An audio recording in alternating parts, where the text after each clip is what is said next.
habitual idolatry, you were once more enslaved. But I heard your plea and brought another rescuer to strike down your oppressor. From Ephraim, the judge Deborah commissioned men to chase down my enemies. I went before my people, and my foes found no escape. From the weak and doubtful, I raised a mighty warrior. No sword was raised against your enemy, and yet through my power they were slain. Again you turned from me. You pleaded for rescue, and the rejected became your judge.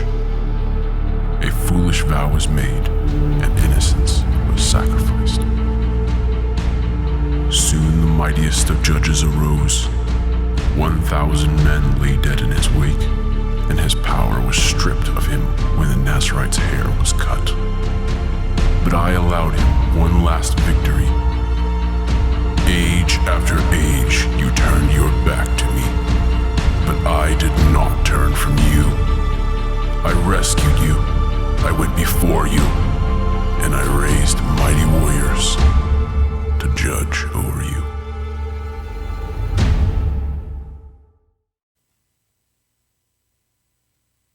Well, before we jump into week number 31 of our series we're calling The Story, where we are walking methodically through Scripture, I want to mention two things that are happening. Number one, today, immediately following the service, we're having a ministry fair out in the lobby. If you are new, newer, or maybe just looking for a place to plug in and serve here at the Journey Church, that's going to be your place to go. So out in the lobby, we've got some tables set up. There will be ministry leaders there that can take all your information. Even if you're just interested in learning more, they'll take all of your information so they can contact you, talk to you about next steps, and get you plugged in. It's a very important part of our church. We don't have a huge staff, and so we rely on volunteers to do what we do each and every week. And so get plugged in, find your place, and begin serving. Coupled with that, next Sunday, everybody say next Sunday? Next Sunday, we're going to do something a little unique during the service. We're going to have our volunteer appreciation breakfast during the service. And so the way that's going to work next week is we will have breakfast provided for all of you starting at 9:30.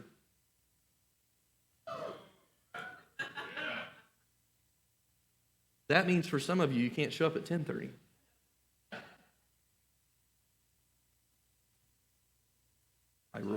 I roll. 9:30 is breakfast, and then next week's service is going to take a little different form.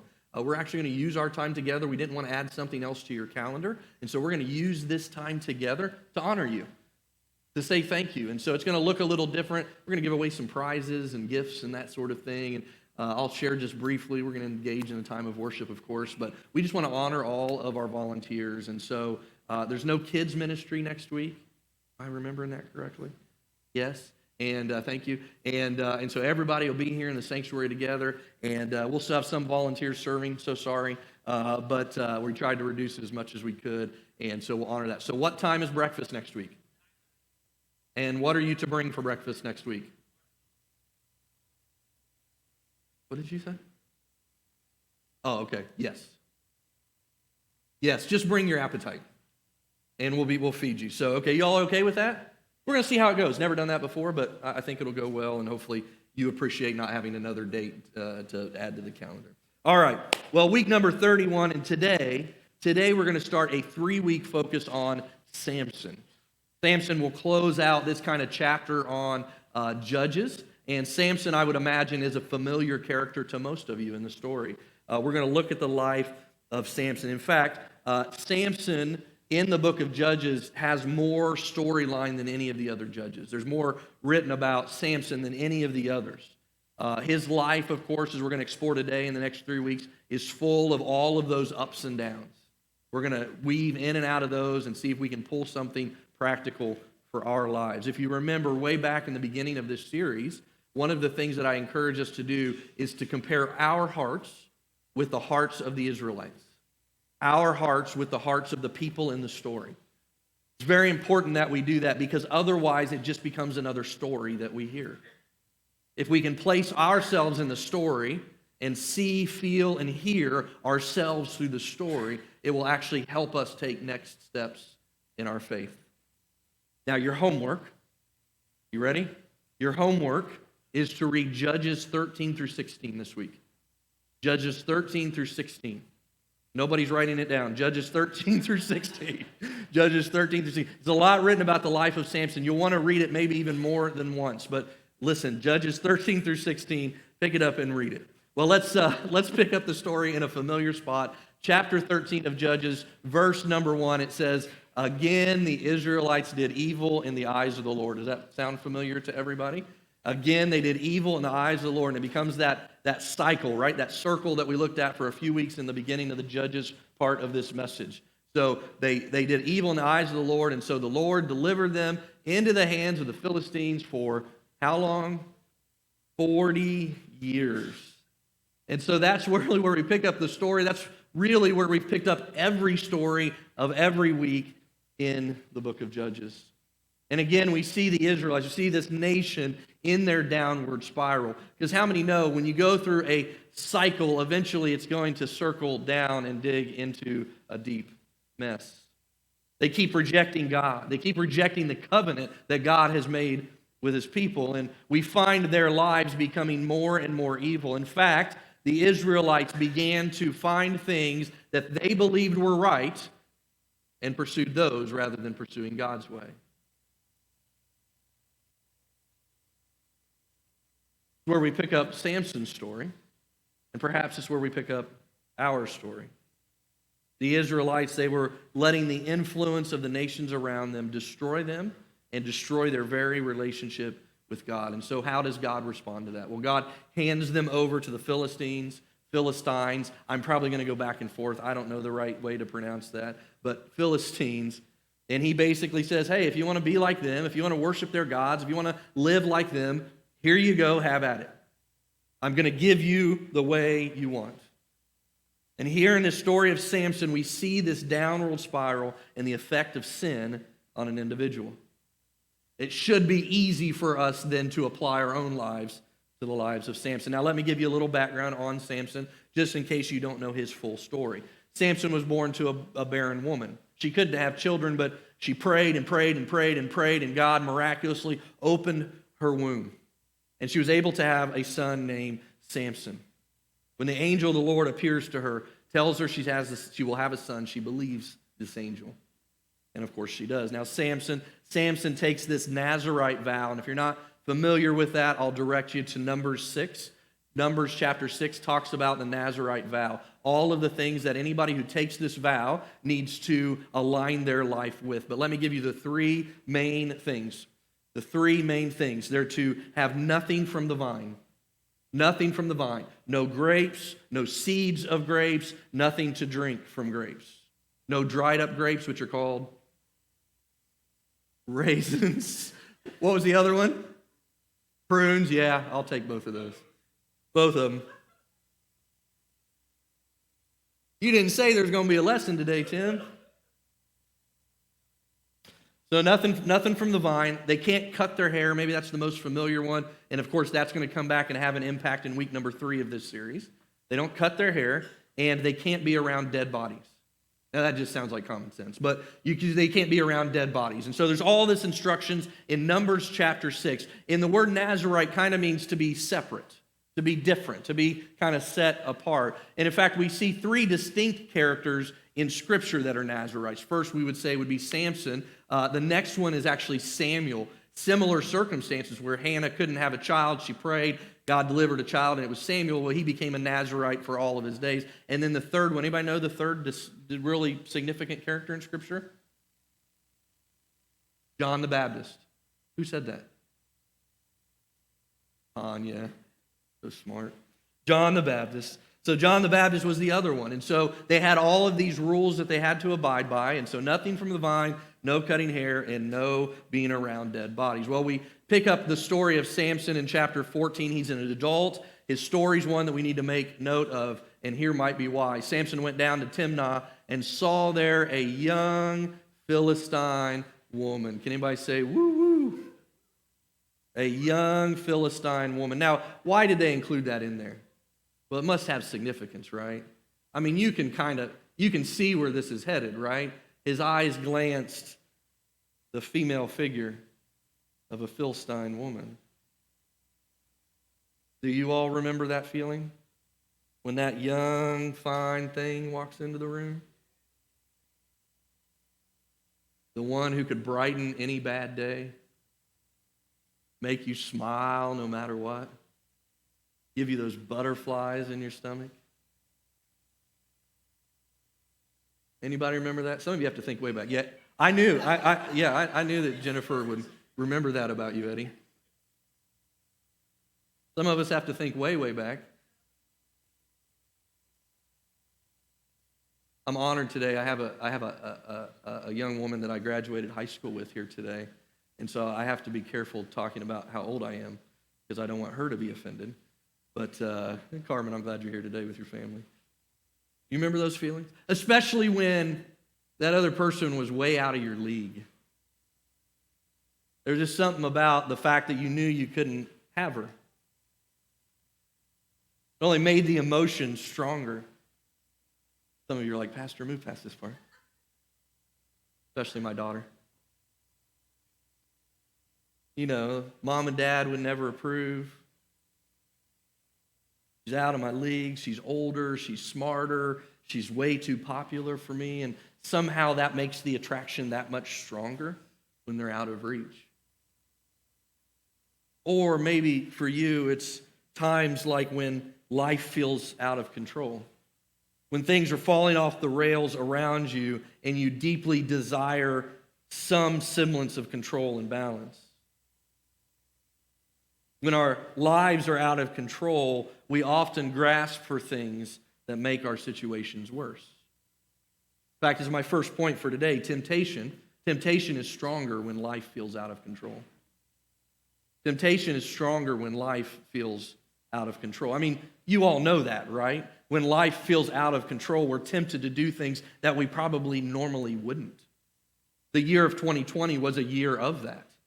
I hate to keep repeating that, but it was a case study of feeling out of control every single day of your life.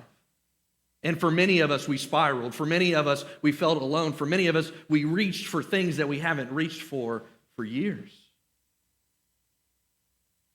And here we find Samson. Samson seeing this young woman in the midst of oppression. In this space, in this place where Samson's been given over and the whole Israelite community have been given over to the Philistines. And here is this beautiful woman, and he probably thinks to himself, well, I'm just trying to make the most of this. There are problems with it. You see, what's true is that the things that tempt you and me, the most, they grow in their power over us exponentially when life feels out of control. When we lose our jobs, for example, we feel pulled to things that we wouldn't run to otherwise. We begin to settle in life. We begin to find other substitutes, other ways of making money, perhaps. When we have a bad breakup, we lean into bad habits. We give into temptation, into destructive ways. When life doesn't go the way we want it to, the tug of temptation rises up in us and it becomes almost unbearable. I mean, that was the case for Samson. His people, you see, the Israelites, they did not intermingle with Philistines, with pagan folks. And his people, the Israelites, they had been handed over to their oppressors, and life is literally out of control for them. And Samson knows this, and Samson knows that you don't take these women as your wife. But his emotions were overtaking him. His emotions were over the top, and all that he was hearing was his emotional draw to something that he thought he wanted. And if we're honest, it's really the story of all of us.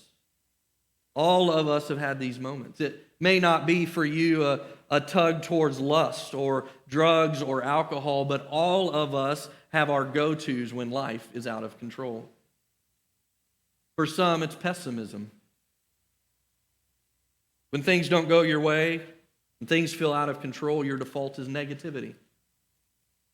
You imagine somehow that if you can make the circumstance seem bad enough, you'll feel better about how bad they are, whether they're really bad or not. For some of you, your temptation is toward gossip. When you find things out of control, you try to enlist a group of people to be on your side. You exaggerate or only tell one side. You inflate what really happened to you so others will empathize and join your team. For others, still, it's selfishness. When life feels out of control, generosity for you goes out the window. You find yourself hoarding, keeping and hiding assets. Your time becomes yours and yours alone. Your money is not for sharing, and helping others takes a back seat. You imagine that there's safety in your stuff, while others are in real need. Others are hurting and in need of your talents, treasure, and time. Or maybe one last example, if you'll allow me. Maybe your temptation when things are out of control is you play the blame game. When things are out of control for you, you blame everyone else for your troubles. And although others may play a role in it, you find that you can always find a scapegoat to avoid taking any personal responsibility. You isolate, you cut people off, you imagine a world where everyone is out to get you, instead of being that person who you truly are, who understands that people are people, and we can all be a part of the solution if blame was put to the side. Samson here, his world is out of control. He finds himself tempted in a lustful way towards this Philistine woman. He sees her and she makes him weak in the knees. Somebody want to sing that song?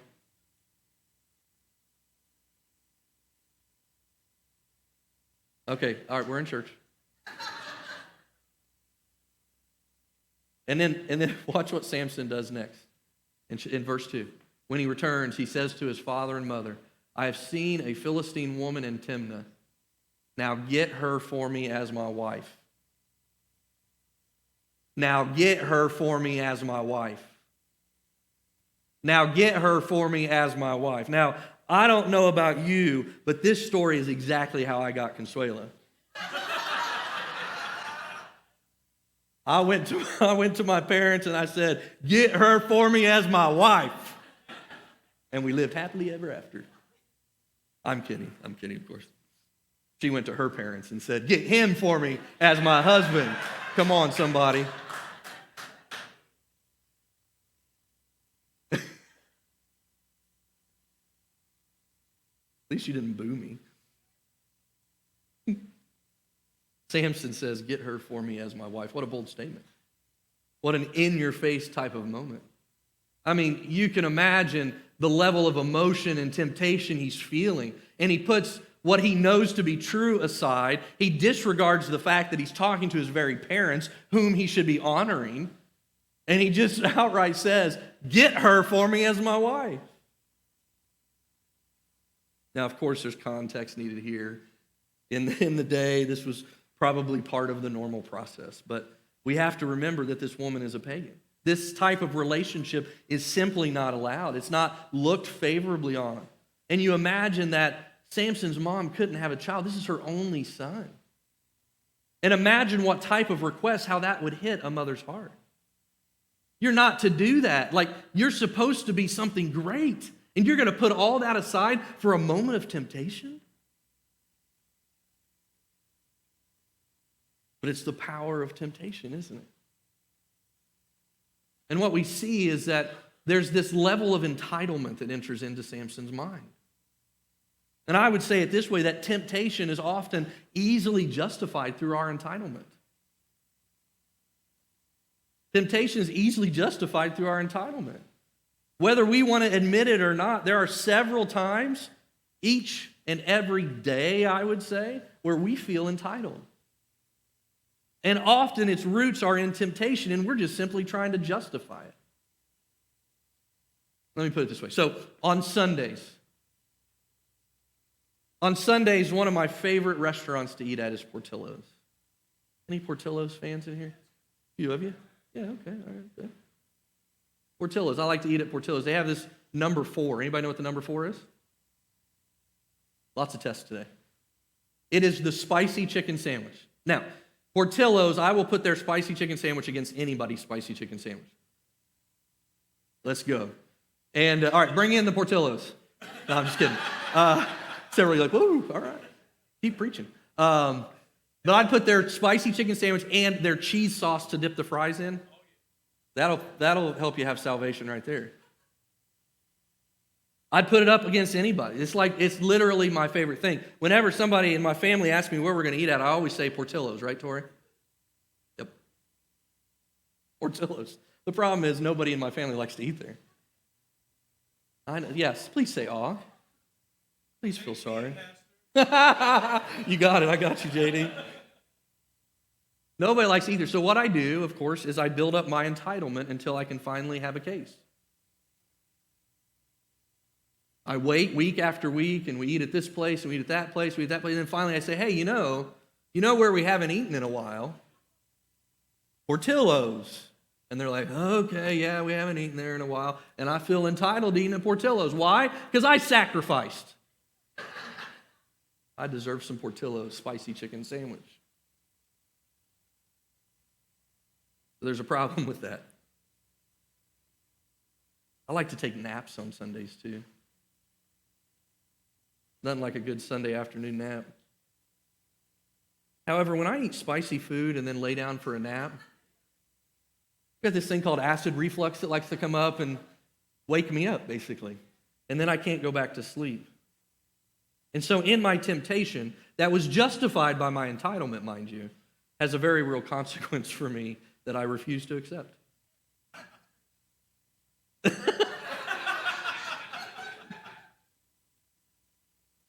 You see, I believe we're all entitled people. But I believe that entitlement, it goes against the gospel of love and self-denial. We feel entitled perhaps to an easy life, or we feel entitled to making it to the top, whatever that may mean. We feel entitled to being first in line, being the winner, being numero uno. We see it. We see it when we drive down the street and somebody in front of us is driving slow, or somebody cuts in front of us. We see our entitlement rise up in us. How dare they slow me down? How dare they cut in front of me and make me swerve? How dare they? You can see it when your spouse criticizes you for not helping around the house. Maybe that's just my issue. How dare you? And then I start listing off all the things I do. I'm entitled to be lazy in this moment because look at all this other stuff I do. Well,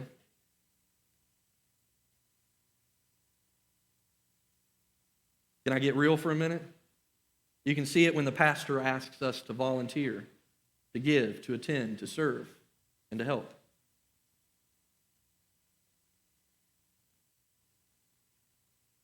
We see it all over the place, don't we?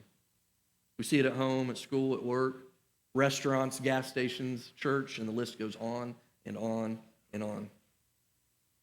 And our mantra becomes, we want it, and we want it now, so go get it for me.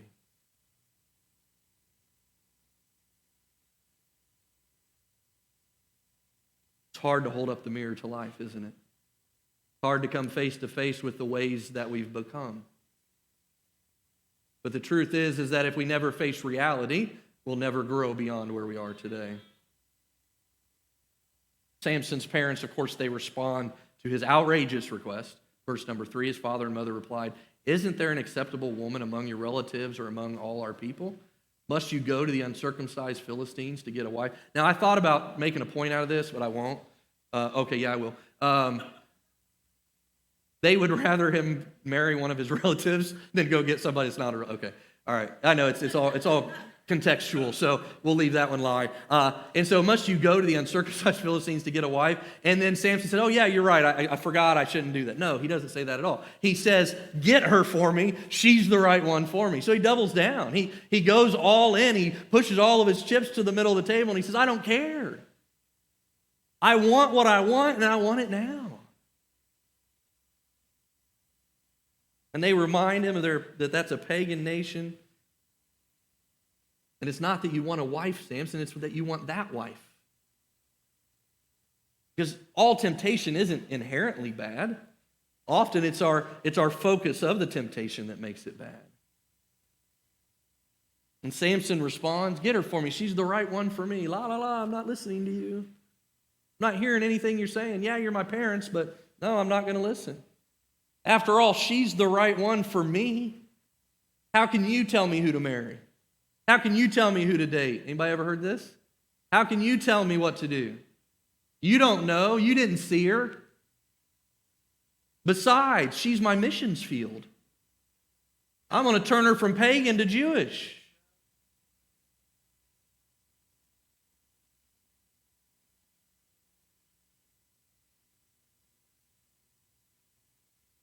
He's saying, you just simply don't understand. You've never walked in my shoes.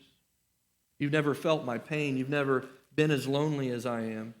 I mean, if I don't get her, if I don't get him, if I don't get that position, if I don't get the raise, if I don't make the friend, if I don't get the A, if I don't get that, then my life just ain't going to be right.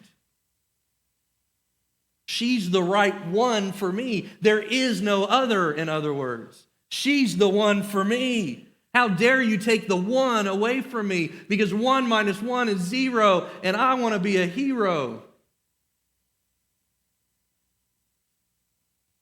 I'm working hard up here. You all should. There's no other one. And this is my moment. And how many divorced folks do we look back on today with that storyline? People tried to tell you.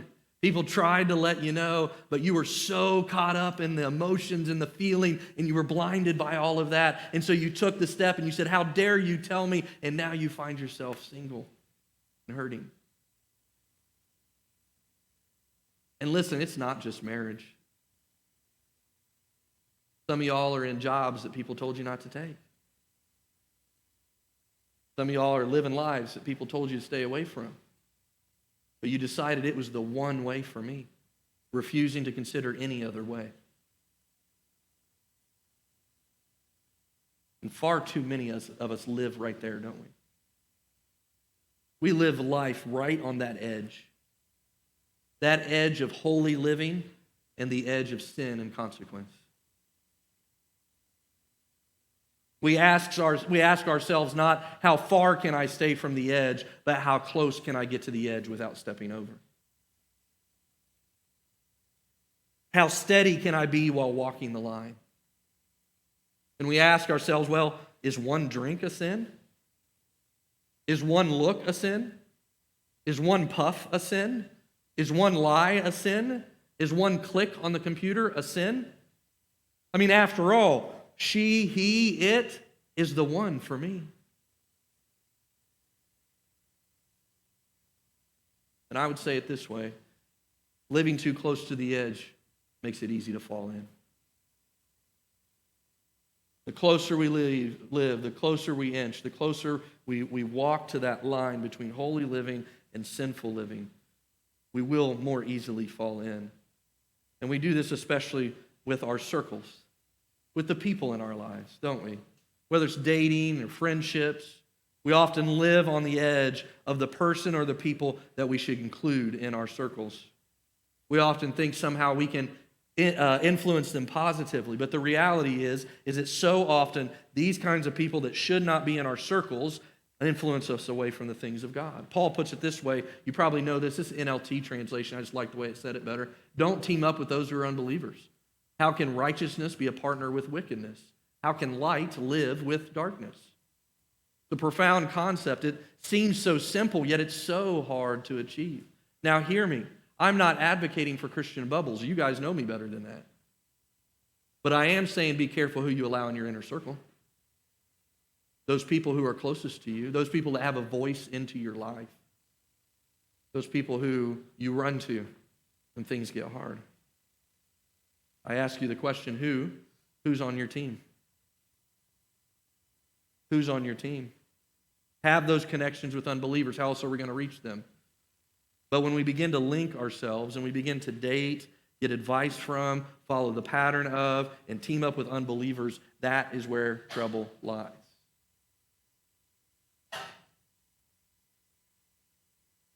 I mean, if you think about it, a great example of this is when we get in trouble or when we find ourselves in trouble. When we face the troubles of life, the person and the people that we turn to are extremely important.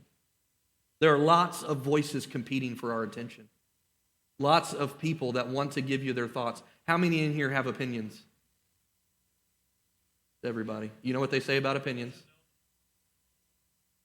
Who the hell does? All of us have opinions, and all of us are ready and willing to give our opinions, aren't we? Whether we've paused to pray about our opinion, whether we've searched it out to be truth, whether we've lived our opinion, all kinds of reasons to not give our opinions, but we're all ready to do that. And so you've got to be careful who you run to find an opinion about a circumstance in life. Samson, he lives right on that edge. There are examples after examples of living on the edge for him. Temptation, entitlement, character issues. This next part of the story is quite interesting, verses 5 and 6. Samson went down to Timnah together with his father and mother. So he's convinced his father and mother to go with him to this city. As they approached the vineyards of Timnah, suddenly a young lion came roaring toward him. The Spirit of the Lord came powerfully. This is like Tiger King, right? The Spirit of the Lord, thank you, Chanel. The Spirit of the Lord came powerfully upon him so that he tore the lion apart with his bare hands as he might have torn a young goat. But he neither told his father nor his mother what he had done. Why in the world would he not tell his mother or father what he had done? I mean, I'm just gonna say the surest thing ever that I've ever said. If I tear a lion apart with my bare hands, you better believe I'm talking about it on the next Sunday. I'm gonna come right here, I'm gonna brag about it. I'm gonna give God the glory, but I'm gonna tell you about it.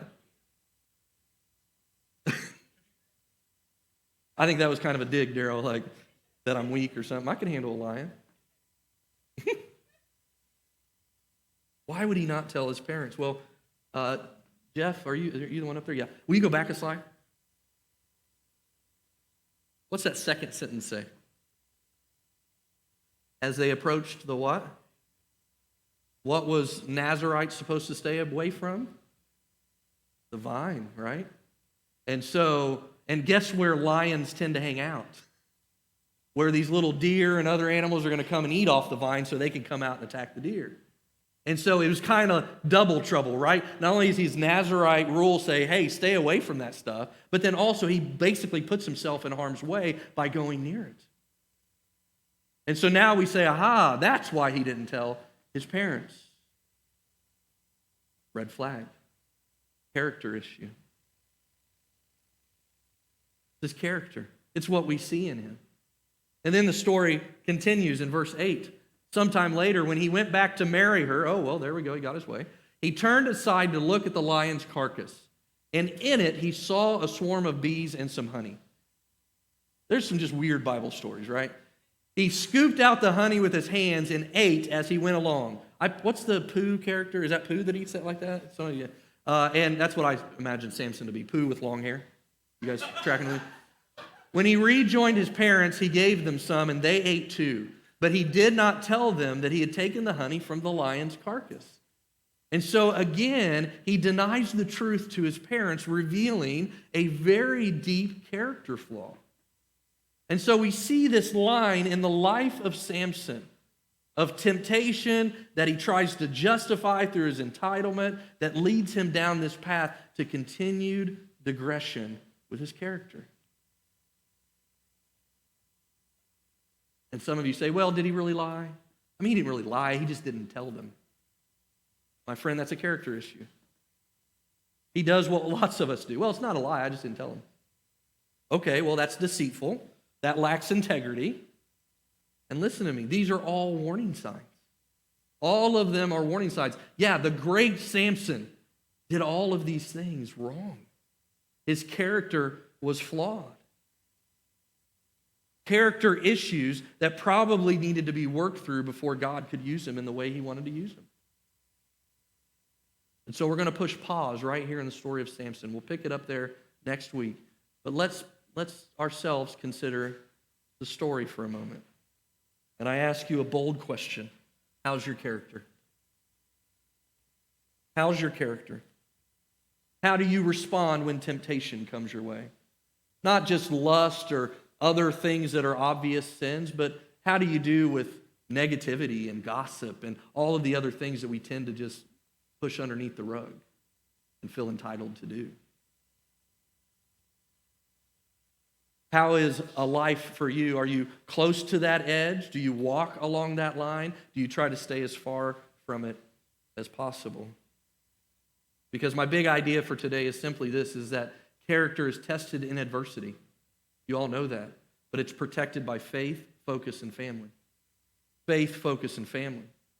Faith, focus, and family. If you want an equation to get past temptation in your life, it's faith, focus, and family. You may have really good reasons why you're giving into temptation, but over time it will destroy your character. If you want to overcome these things, I suggest faith, focus, and family. First, faith. Put your faith first. It's a very pastory thing to say, but it's so true. The people that I find that avoid temptation the most in their lives are the people that put their faith first. And it's a powerful first. It's not just an afterthought kind of first. It's prioritized on their calendar, in their checkbook, in their time, in the way they live. Faith is prioritized. The closer you are to God, the further you will be from sin. Guaranteed. And if you want to overcome these things, you gotta be in places where God is. In His Word, in your prayer closet, at church. Because the further you are from the things, places, and people of faith, the more tempted you'll be toward sin.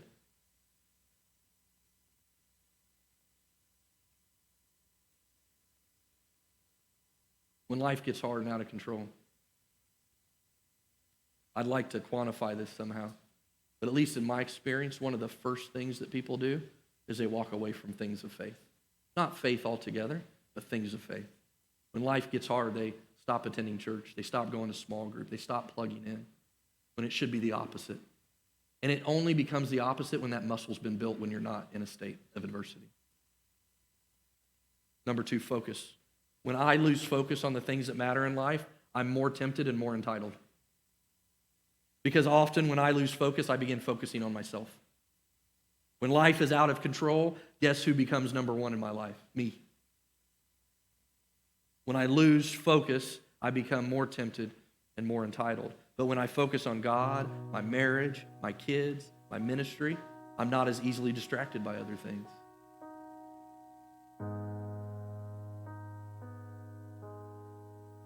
And then lastly, family. Now, of course, I mean your natural family, but what I really mean here is the family of God.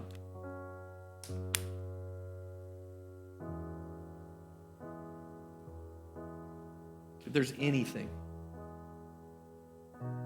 that I wish I could just snap my fingers and change in a moment, it's this particular one.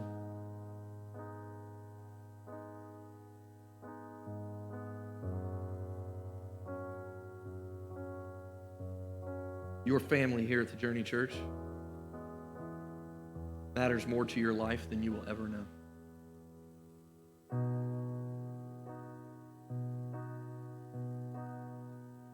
And friends, you matter to your family here at the Journey Church more than you will ever know.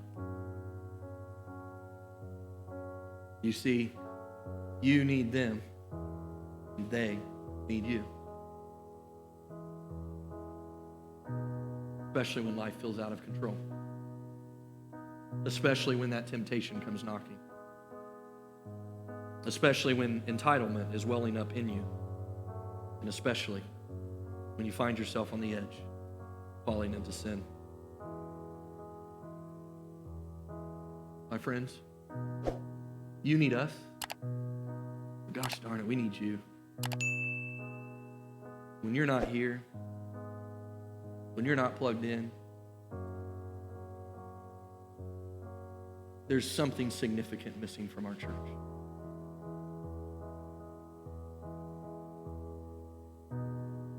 And it can be easy to imagine otherwise.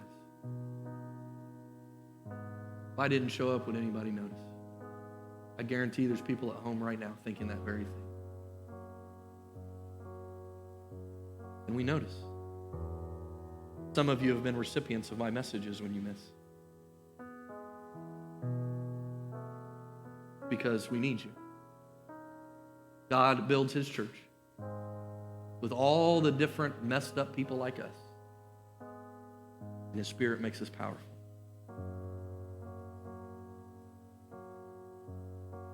Please do not underestimate or downplay that truth. Because these things that Samson finds himself battling against only grow in isolation. Man, let's fight the battle together. Let's find a pathway to fight together, because the more we're together, the harder we are to defeat.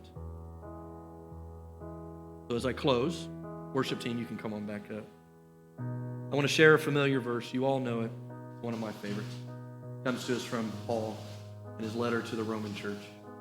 And he says, "Therefore I urge you, brothers and sisters, in view of God's mercy, offer your bodies as a living sacrifice, holy and pleasing to God. This is your true and proper worship." Just pause there for a second, if you would, Jeff. It's easy to offer our lives up to other things. It's easy to feel the emotions of a moment and to jump in with both feet. God says here, offer your body, offer your lives to God's mercy. He knows you're not perfect. He knows you're not good enough. He knows that you're not all that you could be yet. But offer your life to him anyway and watch what he does. And then in verse 2 it says, do not conform to the pattern of this world. Because we know what the pattern of this world offers us. Temporary, one-sided. The pattern of this world offers us hopes and dreams that leave us emptier on the inside. Do not conform to those patterns. Rather, be transformed by the renewing of your mind. The battle that Samson fought was a battle in his mind. She's the one. I gotta have her. There's no other one for me. Parents, get her for me. I'm entitled. I deserve her. Who else is there for me? Oh, I don't need to tell mom and dad about this. Even if I did, they probably wouldn't care. Even if I did, they'd probably do something severe and cut me out of their life. Even if I did, and all those stories that we tell. His mind needed to be renewed. He needed to be transformed inwardly through this renewing of his mind. And it says then you'll be able to test and approve what God's will is. And guess what? His will is good, pleasing, and perfect. And just like Samson, God has a plan just like that for all of you. This plan that is good, that's pleasing and perfect. This plan that he has selected for you. And so our call today is to not allow the temptations of life to rob us of that. Be transformed, my friends. Your faith, your focus, your family. And watch what God does. Stand to your feet and let's worship him.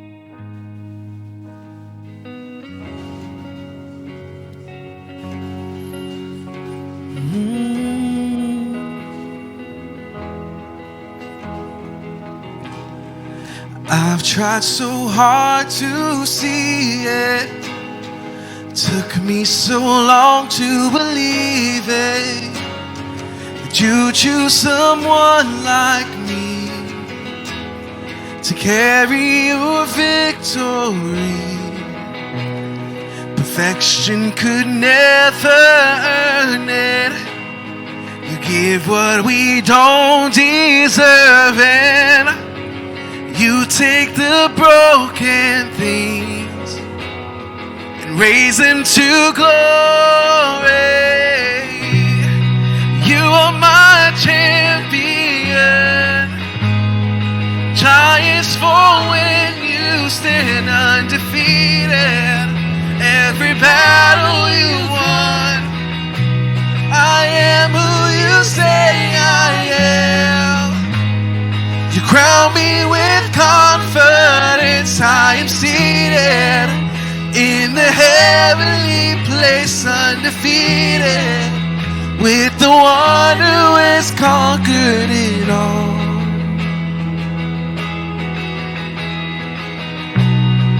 Now I can finally see it. You teach teaching me how to receive it. So let all the striving cease. This is my victory. Come on. Now I can finally see it. You're teaching me how to receive it. So let all the striving cease. Oh, this is my victory. You are my champion. Giants fall when you stand undefeated. Every battle you've won. I am who you say I am. You crown me with confidence. I am seated in the heavenly place, undefeated, with the one who has conquered it all. Oh, you conquered it all. You conquered it all. Hey.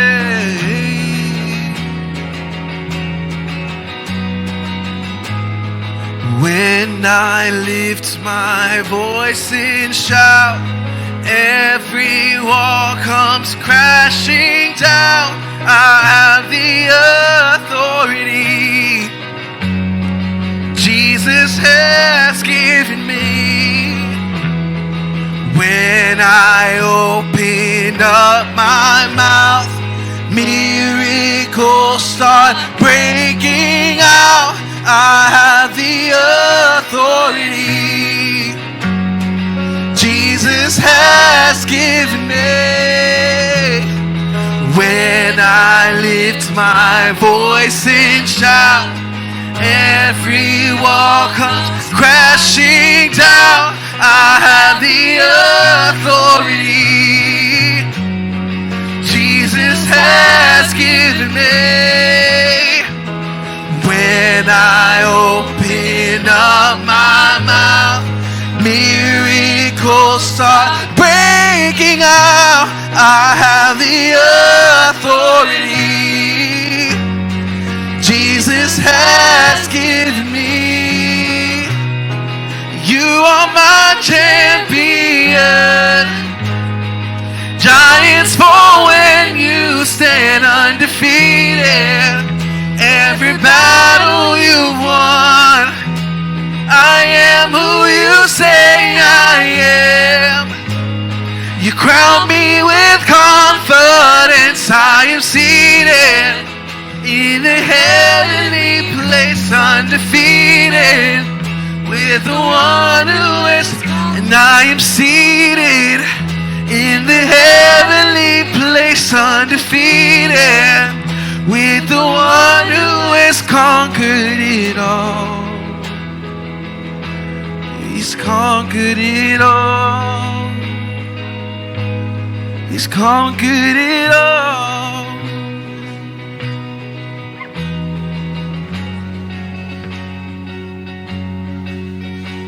All right, so as we come to the end of our service, if you're a Christian, you are on a mission. We didn't design it or initiate it, and we can't change it. And why would we want to? To love the Lord who made us, to love fellow believers deeply, to love our neighbors, and as we're going out into the world to make disciples. So that second half of all of that outreach, here at the Journey Church, we have a ministry called the Pathway of Hope, which is really puts a perimeter around that outreach and drives it. And there's an open house on Wednesday. You can see the posters around the building. Please attend that open house if you can and get engaged. And then as you're going out into the world, please receive this blessing. May the grace of the Lord Jesus Christ, the love of God, and the fellowship of the Holy Spirit be with you all, always and forever. Amen.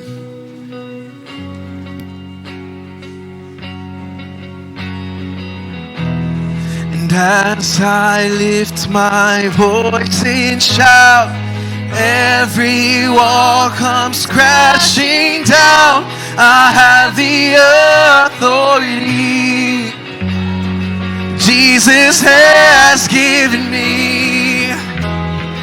When I open up my mouth, miracles start breaking out. I have